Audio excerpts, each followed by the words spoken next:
دوستو بگ سوچوں میں خوش آمدید۔ برطانوی شاہی خاندان کو کون نہیں جانتا؟ یہ خاندان صدیوں سے برطانیہ اور اس کی ماتحت ریاستوں پر حکومت کرتا چلا آ رہا ہے۔ ہماری آج کی ویڈیو اسی شاہی خاندان کی سربراہ ملکہ الزبتھ ثانی یا سیکنڈ کے بارے میں ہے، جو تقریباً 70 سال سے اس تخت پر براجمان ہے۔ وہ ملکہ کب اور کیسے بنی، اس کا اثر و رسوخ کتنا ہے، اسے کیا مراحت حاصل ہیں، سیاسی طور پر ملکہ کتنی طاقتور ہے، عوام میں اس کی مقبولیت کتنی ہے اور یہ ملکہ کتنی دولت مند ہے، یہ سب جانتے ہیں۔ دوسری جنگ عظیم سے 3 سال پہلے یعنی 1936 میں شہزادی کے دادا یعنی اس وقت کے بادشاہ کا انتقال ہو گیا۔ بادشاہ کے بڑے بیٹے ایڈورڈ یعنی شہزادی الزبتھ کے تایا نے تخت سنبھال لیا۔ اس وقت کوئی یہ تصور بھی نہیں کر سکتا تھا کہ ایک دن شہزادی الزبتھ یہ تخت سنبھالے گی۔ البتہ حیران کن طور پر بادشاہ ایڈورڈ نے یہ تخت چھوڑ دیا۔ دوستو، کنگ ایڈورڈ نے یہ تخت کیوں چھوڑ دیا تھا، یہ انتہائی دلچسپ کہانی ہم آپ کو بگ سوچوں پر پہلے بھی دکھا چکے ہیں۔ اگر آپ نے نہیں دیکھی تو اس ویڈیو کے آخر میں اس کا لنک موجود ہے، ضرور دیکھیے گا۔ کنگ ایڈورڈ کے تخت ٹھکرانے کے بعد اس کے بھائی اور شہزادی الزبتھ کے والد بادشاہ بن گئے۔ اس وقت شہزادی کی عمر محض 10 سال تھی۔ اب سب کی نظریں شہزادی پر تھیں کیونکہ اب وہی تخت کی واحد جانشین تھی اور بڑی ہو کر تاج اسی شہزادی نے پہننا تھا۔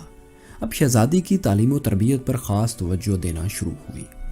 1952 میں شہزادی کے والد یعنی اس وقت کے بادشاہ کی وفات ہوئی اور اس طرح تخت شہزادی کو منتقل ہو گیا۔ اس وقت وہ بمشکل 26 سال کی تھی۔ شہزادی کی تاج پوشی کی باقاعدہ تقریب جون 1953 میں منعقد کی گئی، جسے مختلف ٹی وی چینلز نے 39 مختلف زبانوں میں نشر کیا اور دنیا بھر میں کروڑوں لوگوں نے اس کو ٹی وی سکرینز پر دیکھا۔ دوستو، بحیثیت شاہی خاندان اور ملک کی سربراہ ملکہ الزبتھ کو کیا کیا مراحت حاصل ہیں اور اس کی زندگی کس قدر پرآسائش ہے، یہ جان کر آپ یقیناً حیران رہ جائیں گے۔ ملکہ الزبتھ کل ملا کر 16 ممالک پر کسی نہ کسی طرح حکومت کرتی ہے۔ ان میں Australia, Canada, Jamaica, New Zealand اور اس طرح کی دیگر ریاستیں بھی شامل ہیں۔ یہ تمام ریاستیں کامن ویلتھ نیشنز بھی کہلاتی ہیں۔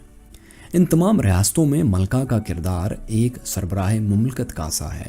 اگرچہ یہ کردار علامتی قسم کا ہی ہے، لیکن اس کے باوجود 21ویں صدی میں ایک شخصیت کا اتنے سارے ممالک کا سربراہ ہونا، بھلے وہ روایتی ہی صحیح، ایک بہت غیر روایتی اور غیر معمولی بات ہے۔ ویسے تو ملکہ کو خود گاڑی چلانے کی ضرورت پیش نہیں آتی، لیکن اگر وہ کبھی گاڑی چلائیں تو اس کے لیے ملکہ کو لائسنس کی ضرورت نہیں۔ اسی طرح ملکہ الزبتھ کو برطانوی پاسپورٹ کی بھی ضرورت نہیں ہے، وہ بغیر پاسپورٹ کے ہی سفر کرتی ہیں۔ برطانوی قانون کے مطابق ملکہ قانون سے بالا تر ہیں اور ان پر کوئی مقدمہ یا قانونی چارہ جوئی نہیں کی جا سکتی۔ ملکہ کے لیے ٹیکس ادا کرنا لازم نہیں، البتہ وہ اپنی مرضی سے ٹیکس ادا کرتی ہیں۔ دوستو، بہت سے لوگ یہ نہیں جانتے کہ شہزادہ فلپ یعنی ملکہ کا موجودہ شوہر پیدائشی طور پر برطانوی نہیں ہے، بلکہ یونانی اور ڈنمارک کے شاہی خاندان میں پیدا ہوا تھا۔ اسی طرح وہ شہزادی الزبتھ سے شادی سے پہلے بھی ایک پرنس ہی تھا۔ دونوں کی ملاقات ایک شادی پر ہوئی تھی۔ ملکہ کو ٹیلی ویژن یا کسی دوسرے میڈیا پر انٹرویوز دینے کا خاص شوق نہیں ہے، اسی لیے اپنی ایک ڈاکومنٹری کے لیے BBC کو ملکہ سے صرف بات چیت کے لیے راضی کرنے پر 22 سال کا عرصہ لگ گیا تھا۔ ملکہ الزبتھ کو بچپن سے گھوڑ سواری کا خاصا شوق ہے۔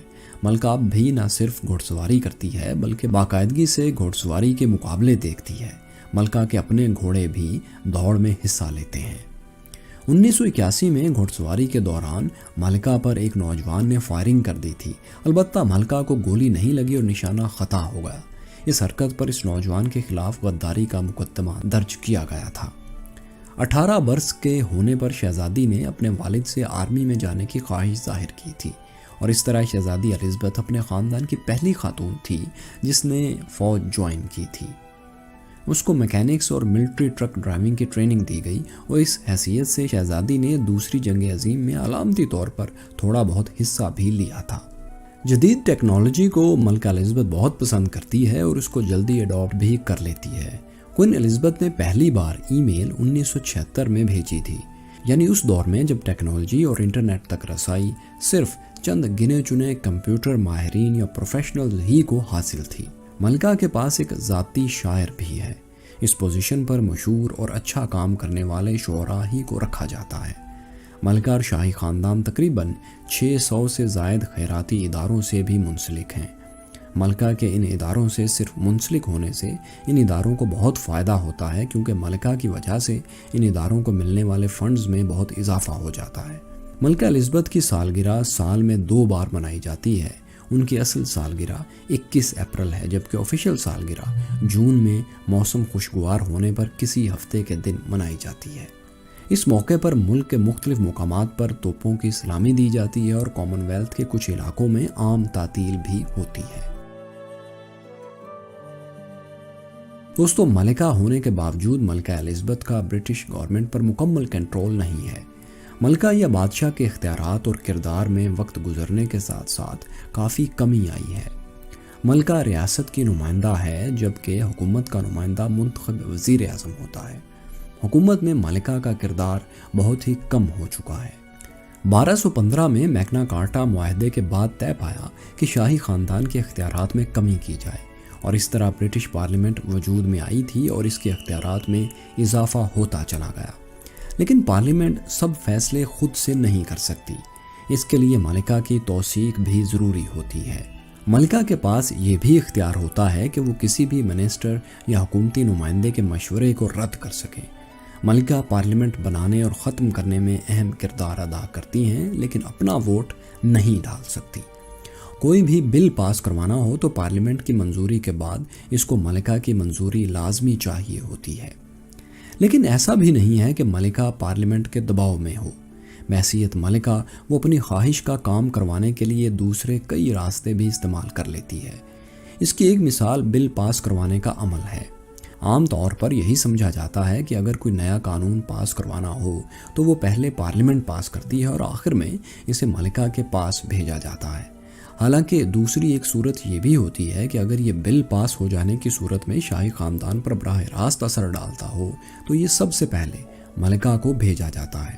اس وقت ملکہ اپنی طاقت اور اختیارات کا استعمال کرتے ہوئے اس بل کو اپنے مطابق جیسا چاہے بدلوا بھی سکتی ہے۔ ایسی کسی ترمیم کا ویسے تو کوئی دستاویزی ثبوت نہیں مل سکتا، کیونکہ اس طرح کی دستاویزات کو خفیہ رکھا جاتا ہے۔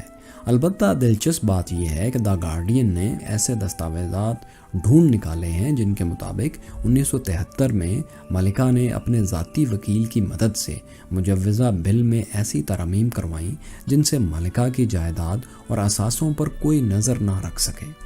دوستو، برطانیہ میں الیکشن کے ایک دن بعد ملکہ ریاست کے سربراہ کی حیثیت سے سب سے زیادہ نشستیں لینے والی پارٹی کے لیڈر کو مدعو کرتی ہے تاکہ وہ اپنی حکومت قائم کر سکے۔ پارلیمنٹ بن جانے کے بعد کام کا باقاعدہ آغاز ملکہ کی تقریر سے ہوتا ہے۔ ملکہ قومی اور بین الاقوامی سطح پر مختلف فورمز اور ایونٹس پر یونائٹڈ کنگڈم کی نمائندگی بھی کرتی ہے۔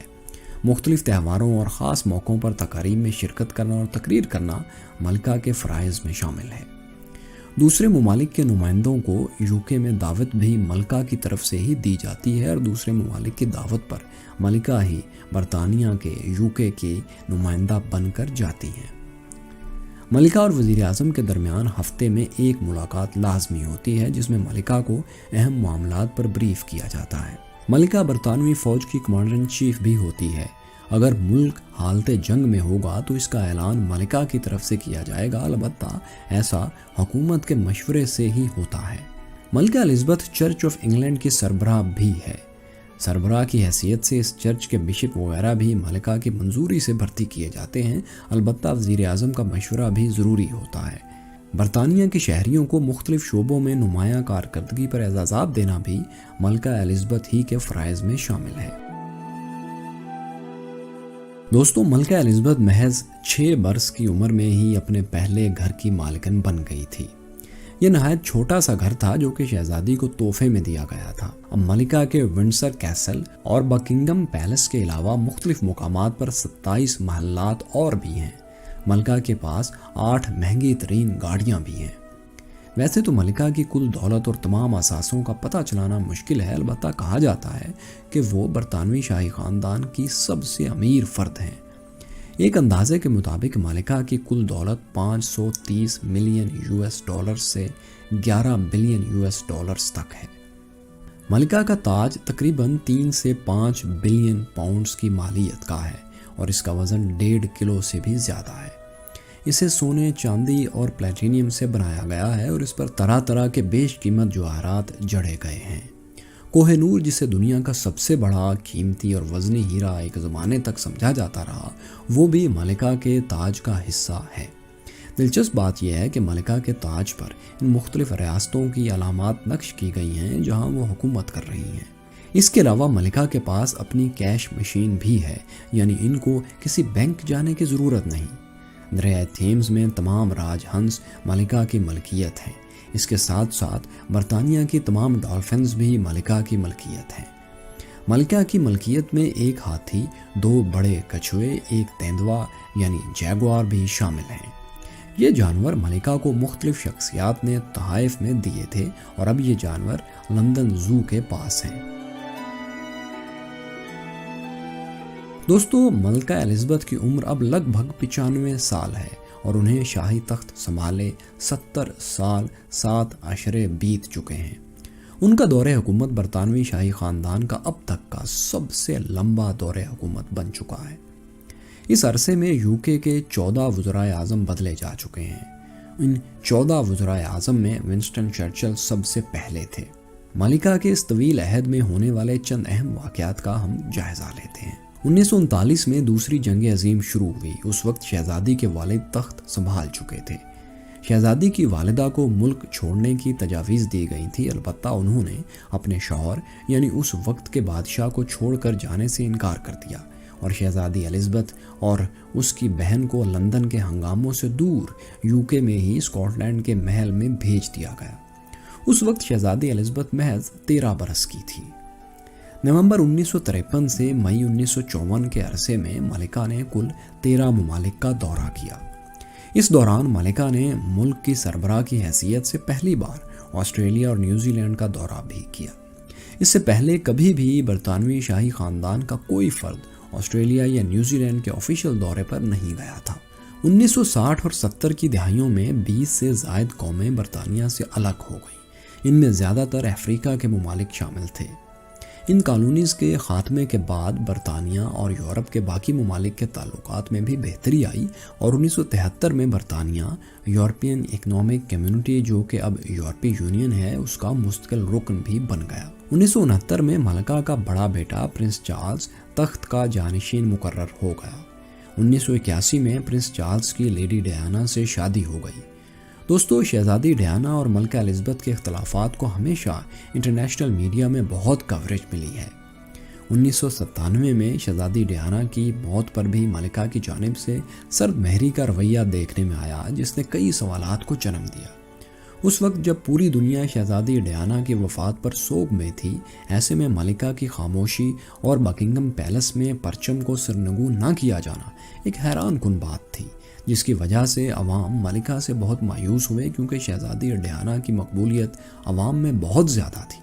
ہاں، البتہ بعد میں ملکہ نے ڈیانا کی وفات پر ایک تعزیتی بیان ضرور جاری کیا تھا۔ 1986 میں ملکہ نے چائنا کا دورہ بھی کیا۔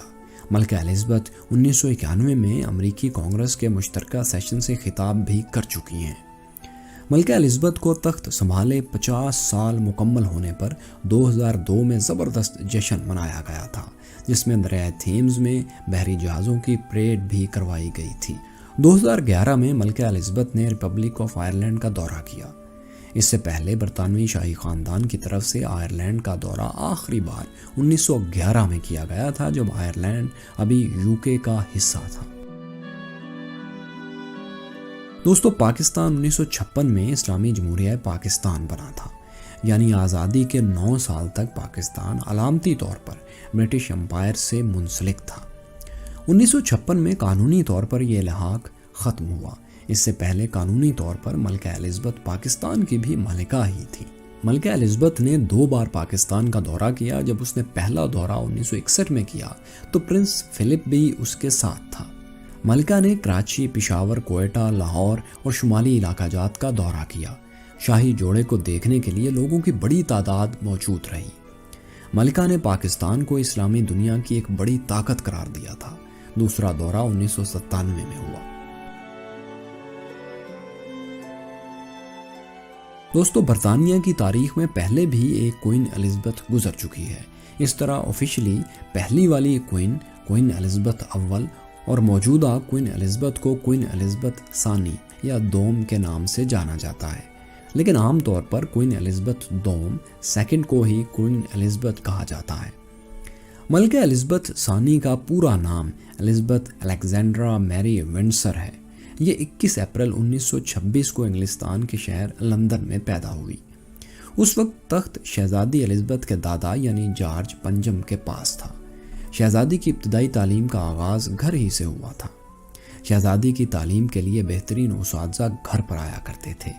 بعد ازاں اپنے والد کے بادشاہ بن جانے کے بعد شہزادی نے تاریخ اور قانون کی تعلیم حاصل کر لی۔ شہزادی الزبتھ کی پیدائش کے 4 سال بعد اس کی بہن پیدا ہوئی تھی۔ اس کے علاوہ اس کا اور کوئی بہن بھائی نہیں ہے۔ دونوں بہنوں کا زیادہ تر وقت لندن میں اپنے ونڈسر گریٹ پارک والے گھر پر ہی گزرتا ہے۔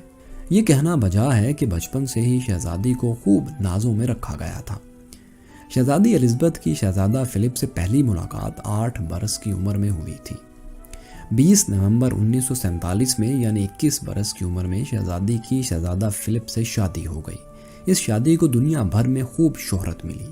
شہزادہ فلپ کی شہزادی الزبتھ سے پہلی ملاقات اپنی ایک کزن کی شادی پر ہوئی تھی، جن کی شادی شہزادی الزبتھ کے کسی رشتہ دار سے ہو رہی تھی۔ شہزادی کی شادی کے 1 سال بعد پرنس چارلز کی پیدائش ہوئی۔ ملکہ کے کل بچوں کی تعداد 4 ہے۔ چونکہ یہ ملکہ کی اولاد ہے، لہٰذا ان کی کنیت یعنی سرنیم میں باپ کے بجائے ماں کا حوالہ دیا جاتا ہے۔ دوستو، ملکہ الزبتھ دوم بے شک دنیا کی بااثر اور طاقتور خواتین میں سے ایک ہے۔ اس کو تخت سنبھالے 70 سال سے زائد ہو چکے ہیں۔ تخت کا اگلا جانشین فی الحال ملکہ کا بڑا بیٹا یعنی پرنس چارلز ہے، اور اس کے بعد پرنس چارلز کا بڑا بیٹا پرنس ولیم جانشین ہوگا۔ پرنس ولیم نے ابھی سے ہی کئی قسم کی ذمہ داریاں سنبھال لی ہیں اور اکثر مختلف ایونٹس میں وہ نظر بھی آتا ہے۔ دوستو، دور جدید کی سب سے بڑی ملکہ کی یہ داستان آپ کو کیسی لگی؟ اگر آپ یہ دیکھنا چاہتے ہیں کہ ملکہ کے تایا شہنشاہ ایڈورڈ نے کیوں بادشاہت ٹھکرا دی تھی تو یہاں کلک کر لیجئے۔ شکریہ۔